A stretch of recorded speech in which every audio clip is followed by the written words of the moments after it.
Yuk langsung saja, kene dulu, coba nengok.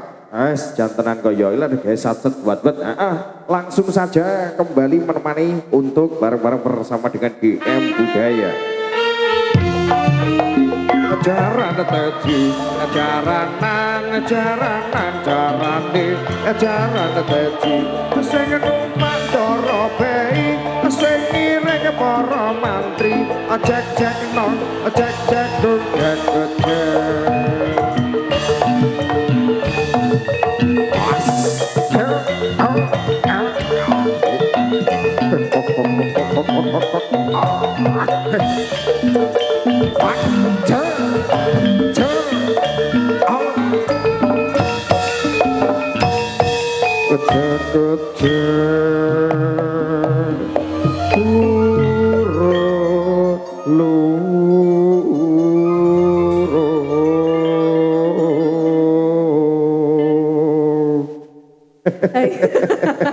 Iki wis sore-sore wis jaranan lho iki. Iya, mari ngene iki mesti dadi samboyonan. Heeh. Iya.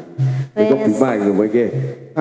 Mungkin ada request yang di depan sini, Bu. Lagi mungkin ibunya wontenan request ya kayak sing kono wis melingkar gitu, Mas. Sing kono wis melingkar, pokoke nom-noman ya. Kita berikan suasana yang sangat kondusif malam hari ini. Request coba kena campur sari sing rada jingkrak ngono nduk ya.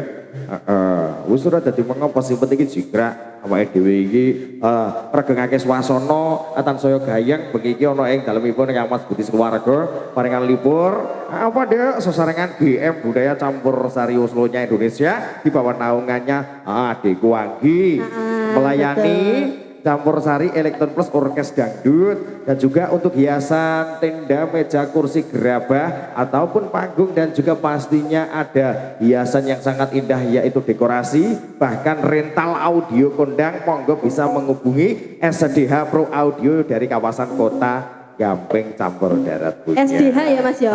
SDH. Sudah. Ada coba bareng laga. Diparingi sing radi sikrak monggo. Sing rada sikrak ya. Ya nanti mungkin ada request lagu semonggo bisa ditulis dan mungkin nanti mas-masnya yang di sana mau menyumbangkan suara masnya ya monggo. Monggo Mas. Sesarengan GM. Ayo.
Ajaran tadi.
Segenap tamu dengan berbahagia, matur sebanyak terima kasih untuk kehadirannya.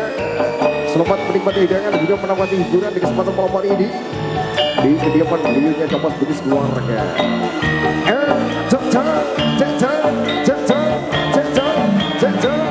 Nangis sakjroning atiku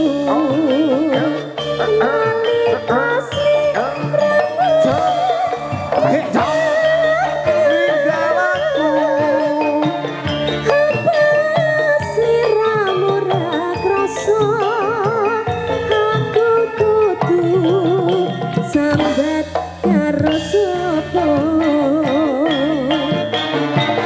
tak suwon rino lan wengi muga-muga Gusti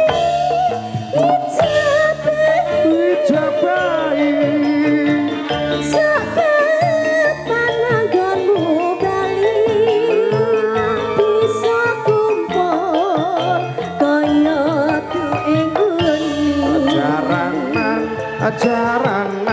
Ajarane jaran teji ajarane jaran teji kaunono windanan tak anteni pujas